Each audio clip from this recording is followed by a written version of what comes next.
Hi there, and thanks for joining me for this week's edition of your Wheel and Anchor weekly newsletter. I'm here in Zurich, Switzerland, with a quick stopover on my way to Paris, France, where I'm very excited to be picking up our members joining me for our France Kaleidoscope program, a 4-part program beginning in Normandy and taking us all the way through different regions of France down to Provence and the Côte d'Azur. At the end of this month. I'm really excited about this trip and looking forward to meeting all of you who are joining me in the upcoming weeks. This week I wanted to tell you a little bit about our hosts at Wheel and Anchor and what it means to be a host, and how my view of our hosts and the hosting program is a little bit different than with other companies.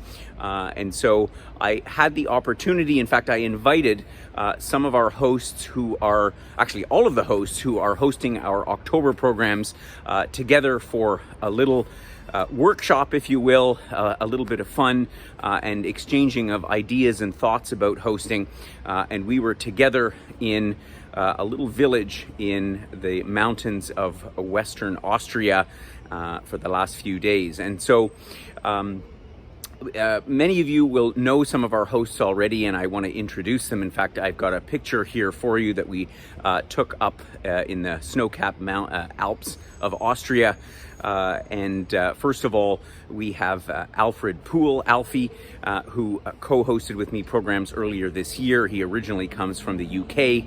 We know each other from Thailand. Alfie has traveled a tremendous amount, particularly around Southeast Asia, but also in Europe. And has a wonderful personality, and I think those of you who've traveled with Alfie before really will have enjoyed his company. We also have Amber Riedel. This is a friend of mine who I've actually known for the better part of 25 years. Amber is an entrepreneur originally from Kitchener, Ontario, and also extremely well traveled. Particularly, she's traveled numerous times throughout India, Nepal, that part of Asia, as well as Europe, China, many other places. And again, Amber is somebody with a wealth of experience, not only in travel, but in working with people. So she's going to be hosting our Croatia program that begins in a couple of days, and Alfie is going to be hosting our live away in Tuscany, in Cortona, in the southern part of Tuscany, as well as Florence. And then finally, we have Renata Riedlinger, who is an old schoolmate of mine, actually, from when I went to hospitality school in Austria 30 years ago. And she is, more than 30 years ago, she is going to be co-hosting with me the Canal du Midi portion of our trip in France. Renata also has some background in hospitality. In recent years, she's done other things, has traveled extensively around Europe. She's of Austrian background.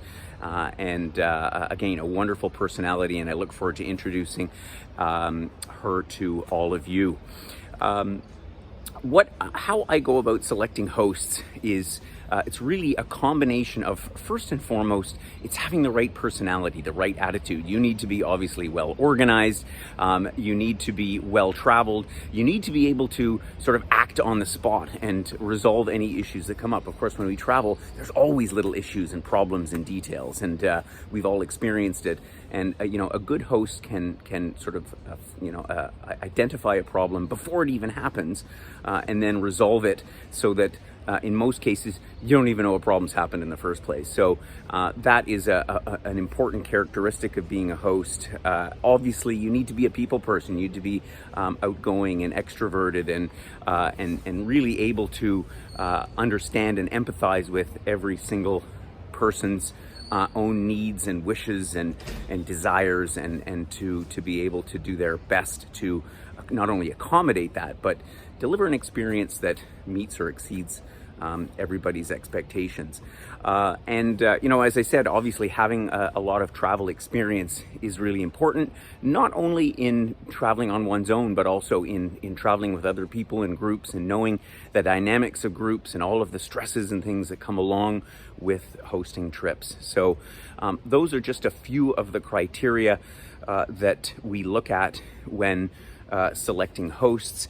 I know that a lot of people think, oh, well, you just get to go, it's a fun job. You get to go along for the ride and have a good time. But there really is a lot of work that goes on behind the scenes. We spent hours together talking not only about the details on the 3 trips that we're about to embark on, but also about hosting in general. And, as Wheel and Anchor gradually grows and the destinations that we offer increase, we're obviously looking to add to our hosting team. I've got a few other great hosts that are going to be joining me on some upcoming trips. I'm excited to introduce you to them. And so it's not all fun and games. There's quite a bit of work involved. And so I think it's important to note as well that we compensate our hosts. There's no free ride here. I know with other companies, they look at it like, oh, you can just be a volunteer and go along for the ride. But it's important to me that the value of what they deliver is compensated for. And so it's not a 6-figure salary or anything like that, a far stretch. Our hosts often will have other occupations, other things that keep them busy, and so they're somewhat financially independent and able to sort of do the job because they love it and because they're passionate about it and because they want to go and they understand and align themselves with the vision that I have it with at Wheel and Anchor. So I just thought I'd share with you a little bit about what hosting is all about, my view on it. We have some very special people like the ones I've just mentioned and other ones who I will introduce in time to come. So this past week, we just released our newest program to Iceland, our special circumnavigation of Iceland by expedition ship. If you missed the webinar this past Thursday, there is a link to the replay in the blog below, so please download that, take a look at it. We have an early bird program in place, which, every nickel counts in Iceland. It's a very expensive destination, as most of you will know. So have a look at that program, and please do consider joining us, which will be in July of next year. Next week, we're going to be relaunching our 2023 Scandinavian Baltics program. I went with a small group of members this past July to Copenhagen, Stockholm, Helsinki, and Tallinn. We had a marvelous time. I think it exceeded everyone's expectations, and we're going to be going back again next year. So join me for that webinar this coming Thursday, where we'll be sharing all about what that part of the world is all about. Lots more great stuff to come, including our 2024 planning calendar that I'm just putting the final touches on. So I'm hoping in the next week or two, we'll have that out to you. So for those of you who are anxious to go along with us, you can start to plan ahead and in anticipation of what we're going to be doing in 2024. So in Switzerland, the trains are never late. I got to run back to the station to catch my TGV to Paris. So I will catch up with you again next week. Wish you all some lovely fall weather. And it's a little bit gray here. Nevertheless, I'm anticipating some lovely times, great weather in France. Take care. See you next week.